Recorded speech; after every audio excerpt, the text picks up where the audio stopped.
In a recent video covering the story of John Bingham, I made a point about how cleanly he got away with murder. The case happened in a time where surveillance wasn't great, forensics was okay, and the competence of the police force was average at best.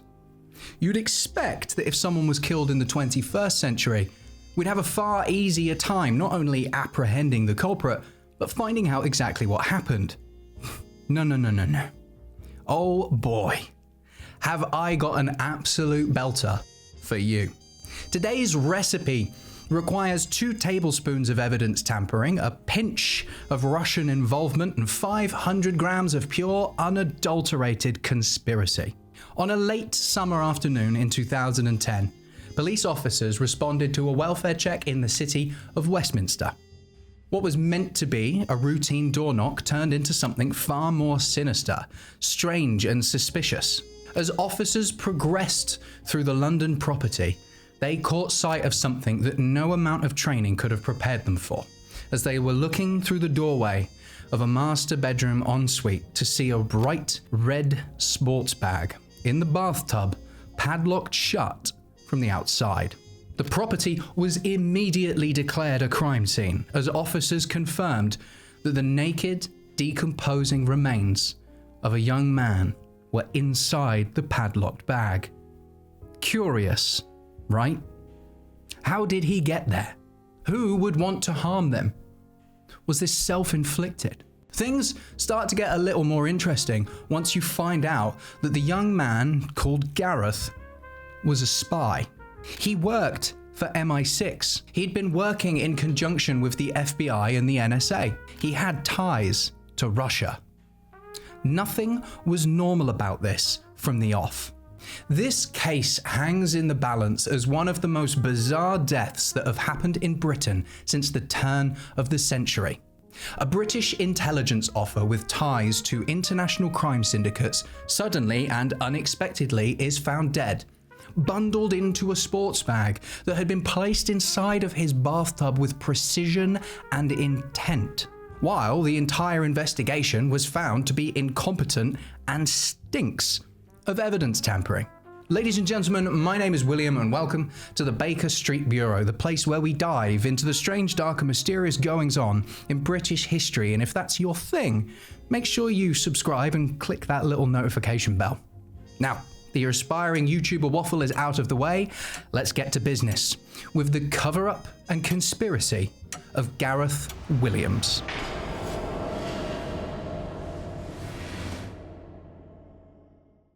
Gareth Williams was born on the 26th of September 1978 in the valleys of Wales. He was a keen mathematician and studied the subject part-time at university while still attending secondary school.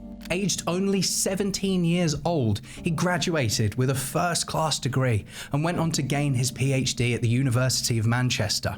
After dropping out of a postgraduate course in Cambridge, he took up employment with the GCHQ in Cheltenham in 2001. Gareth was supposedly an incredibly private man, keeping very much to himself and his own interests. In 2010, Gareth had spent a year in London and was currently on paid leave during the time of the incident. After his colleagues hadn't heard from him in some time, they sounded the alarm and requested a welfare check. Now, for anyone unfamiliar, a welfare check is something carried out by the police if you believe that someone might be in trouble, in danger, or you simply suspect that something isn't quite right. More often than not, the welfare checks result in a knock at the door and a quick conversation with the person involved, and that's that. However, in some cases, welfare checks can often lead to the discovery of greater issues. Imagine you had an elderly neighbour and you hadn't seen them for some time. There's a chance that they might have passed away in their sleep. Now, in this instance, Gareth was due to return to work and his colleagues hadn't heard from him where they normally would check in. So a routine welfare check was called. On the afternoon of Monday the 23rd of August 2010, police gained entry to the London flat at 36 Alderney Street, Pimlico, and what was likely supposed to be the last job of that police officer's day escalated very quickly. Placed very accurately and delicately within the bathtub of the master bedroom ensuite was a large red North Face sports bag. The sports bag was also padlocked from the outside. Within the bag was the undressed remains of Gareth Williams. The flat immediately became a crime scene and forensics were on the way. Very quickly after the investigation started, the Secret Intelligence Service and the Metropolitan Police met to discuss how the police would tackle the investigation, keeping in mind Gareth's work was incredibly top secret. Furthermore, the US State Department also asked that no details of Gareth's work would emerge at the inquest, given his line of work with the NSA and the FBI. It was essential not only to British national security, but the United States as well, that should any of the inspectors working the case cross into Gareth's working life, that is where it would stop, and with that, the Foreign Secretary, William Hague, signed a public interest immunity certificate, authorizing the withholding from the inquest of details, Gareth's work, and the US joint operations. Naturally, when investigating someone's untimely death, having access to all the information is crucial to following leads and ultimately finding the truth. Having this kind of brick wall put in place from the get-go would cause massive challenges for any police officer walking down certain paths of inquiry. Effectively, the nanosecond that anything tied back to Gareth's working life, a line would be drawn under it, and that would be the end. Now, as you can imagine, this creates a massive amount of blind spots, as a lot of Gareth's work would later be linked to the Russian mafia, as well as other major crime syndicates that dealt in money laundering activities. The plot is beginning to thicken. Upon inspection, the coroner, Fiona Wilcox, said that there were no injuries on his body and there were no signs that he'd been involved in a struggle. The toxicology report showed there to be no alcohol consumption or common recreational drugs in his system. At this point, the death was labelled suspicious and unexplained. The investigation went on for some time, and in December, the police released further details stating that Gareth had occasionally spent between 30 minutes and an hour on bondage websites, but also added that there was no evidence that he was actively involved in any sort of bondage fetish circles. They also mention that inside one of the wardrobes at Gareth's residence, a large amount of high-end women's clothing was discovered. This began to steer the narrative towards the incident potentially being linked to some sort of fetish, further reinforced by the landlady of the flat that he rented in Cheltenham for 10 years, stating that she and her husband once found him calling out for help whilst tied to his bedposts. Apparently, he stated that he was seeing if he could get free. However, the couple both assumed that it was sexual rather than some sort of escapist curiosity. Now, I've spent some time discussing this case with a friend of mine that works in the police, and he specializes in crimes of a particular nature. And in all of his years, he's never heard of any sort of confinement fetish.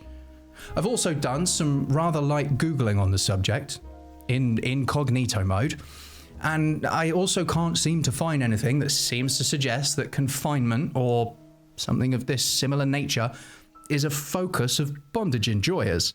An expert was brought in to examine the bag that Gareth's body was discovered in, and they concluded that there is no way that he could have locked it himself. Furthermore, the keys to the lock were found inside the bag. And again, after doing my own research, there doesn't seem to be a way that whilst inside and locked, you could reach out and release the padlock.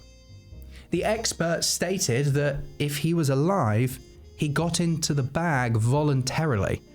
If not, he was unconscious and placed into the bag.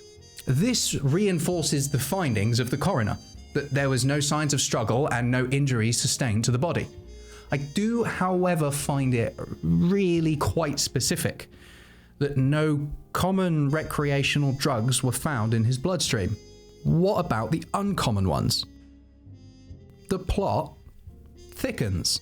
Now, on the subject of the bag, whilst I was researching this case and falling completely down the rabbit hole, I stumbled across a YouTube video by David Winpenny from 12 years ago where he buys the exact same bag, places it inside a bathtub of similar size, and carries out some experiments. David climbs into the bag unassisted and zips it up. He also attempts to lock the bag himself, which he is unable to do. During the inquest, experts made around 400 attempts to do this themselves before giving up, but they refused to label the task as impossible, as there's still potentially a way that he could have done it. David also mentions the fact that during the inquest, a comment was made about being unable to survive within the locked bag for more than 3 minutes without losing consciousness due to a lack of air, carbon monoxide recirculation, etc. David disproves this in a safe and controlled environment. I'll link the video in the description so you can watch it for yourself. I don't want to risk annoying anyone by cutting footage directly into this, so go watch it. It's really, really interesting. So now we're in a position where we're wholly convinced that it was physically impossible for Gareth to lock himself inside the bag. Now let's also add the fact that Gareth's fingerprints were not present on the padlock itself. And now we're looking at who was present at the time, what DNA evidence was retrieved from the scene. Surely there's more at play here. The plot I keep talking about is going to thicken again. The family's lawyer, a chap called Anthony O'Toole, said that during the coroner's inquest, a second person was either present when Gareth died or broke in afterwards and stole items. However, there was no evidence to support this, as no sign of forced entry was found. But it was also noted that the door and the locks had been removed before the crime scene investigators could enter the scene, which completely messed up that side of the investigation. If you think that they've just messed that up, you'd be wrong.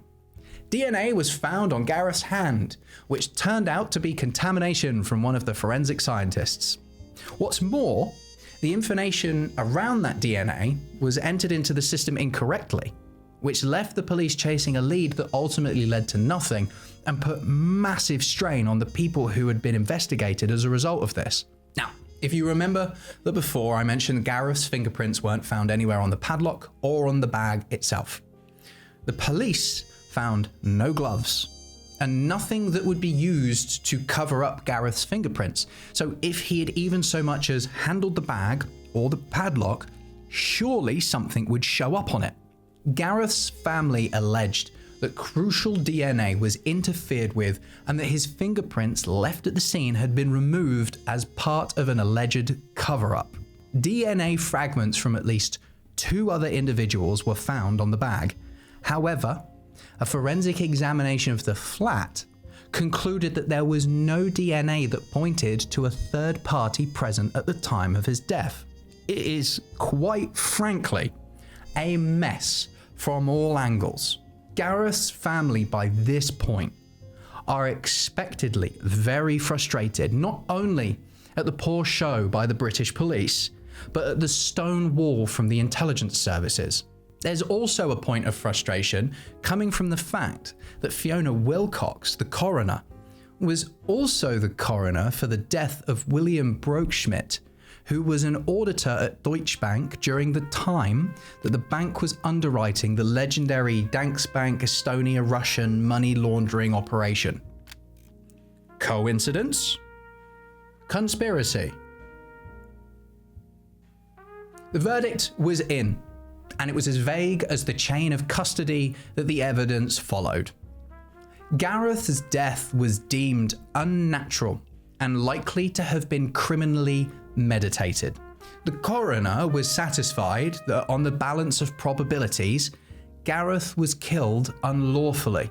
The coroner concluded that another party placed the bag containing Gareth's remains into the bath, and on the balance of probabilities had also locked the bag.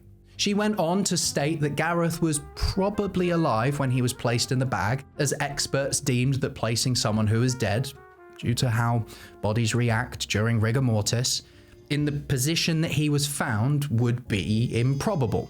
She said that he probably died shortly afterwards from CO2 poisoning or from a short-acting poison. No fingerprints were found around the bath nor the bag, and the coroner rejected the idea of suicide or even accidental death from a potential fetish gone wrong. It was at this point that Gareth's family were left without their son and without any answers. We're not done though. Oh no. We have not quite thickened the plot enough yet. Remember when I made my point about common recreational drugs not being found in his bloodstream? A huge point of criticism that was fired at the British intelligence service after failing to follow protocol and raise the alarm on their colleague who was out of contact for such a long time. It took them circa a week to raise the alarm that Gareth had gone non-contact. Too much time had passed between Gareth's suspected death and police involvement, which means that critical evidence could have deteriorated or potentially disappeared. This also leans suspicion towards Gareth potentially being poisoned before being placed in the bag, and that the poison acting in such a way had then left his body. Now, if I sound like a conspiracy theorist, hold my beer for a second, because in 2015, Boris Kopichkov, a former KGB agent who defected from Russia and now lives in Britain, stated during his interviews that sources in Russia had claimed that the Russian Foreign Intelligence Service, also known as the SVP, had been responsible for Gareth's murder. Allegedly. Gareth claimed that he knew the identity of a Russian spy inside the British intelligence service. The former KGB agent claimed that Gareth threatened to expose the Russian spy, and that ultimately led the SVR to eliminate Gareth in order to keep the identity of their insider secret. The use of an untraceable poison introduced via his ear canal was cited at the cause of death. The plot has been fully cooked. A young man who was clearly an expert in his field and involved in some incredibly high-level government work is mysteriously found dead in circumstances that do not line up with any expectations.